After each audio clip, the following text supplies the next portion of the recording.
I hear so many religious women talk about how God and the Bible wants women to be stay-at-home moms, and the top Bible verse or verses that they will quote to support this is Proverbs 31. I'm not going to read it aloud to you. It might take a while, so go to Google and look it up if you want to know what I'm talking about. So about that, the Proverbs 31 woman, not only did she manage her household and take care of her kids, but she also had her own business.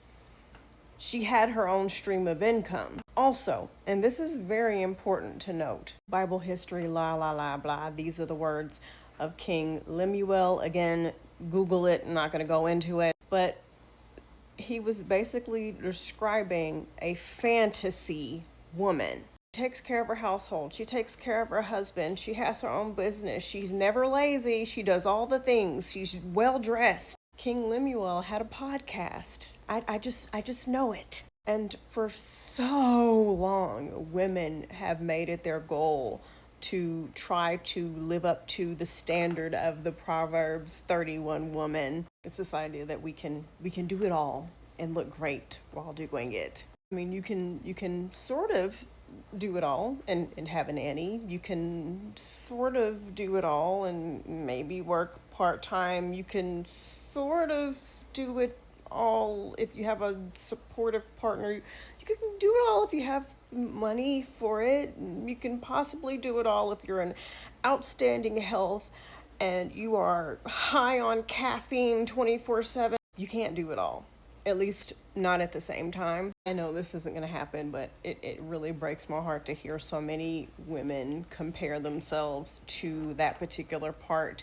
of the Bible, because honestly it's an impossible standard, and even if you try to live it, it's not something that you can live realistically every single day consistently. You're bound to get exhausted, sick in some way, resentment, frustrated, overwhelmed, overstimulated. And it's okay to ask for help. It's okay to not have to feel as if you have to balance the weight of the world on your shoulders. I feel like the most important thing is changing that and making it be a woman who takes care of her mental health, a woman who gets adequate rest, a woman who makes financially wise decisions. So, she might stay home, but she took the time to save some money while she's staying home, or she has a little side hustle that she can do in her free time.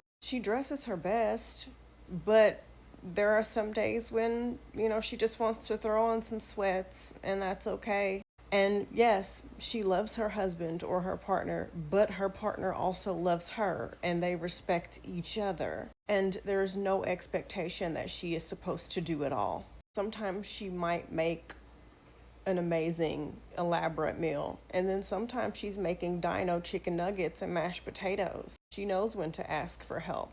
She knows how to say no, and she sets boundaries. And she's not this bobblehead who just hangs onto her man's every single word. She has thoughts of her own. She has opinions of her own. And they are a team, and they work together because he respects that she has a fucking brain. And yeah, she makes her man look good because he is a good man. And he also makes her look good because she's also a good woman. She doesn't overbook and overextend herself.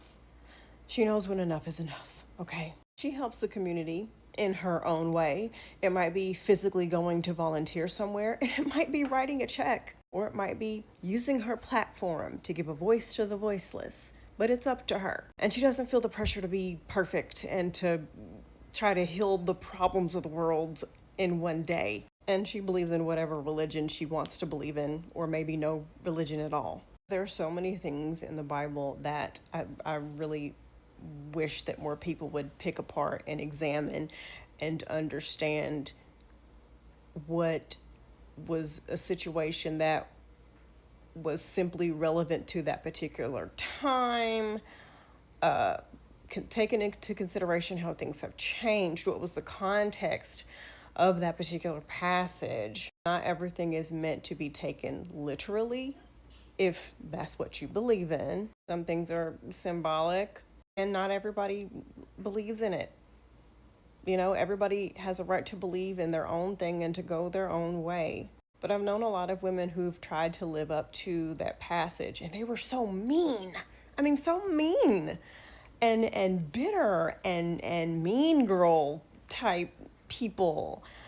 And just, it was like, wow, you really have a stick in your butt. Most important thing is your health,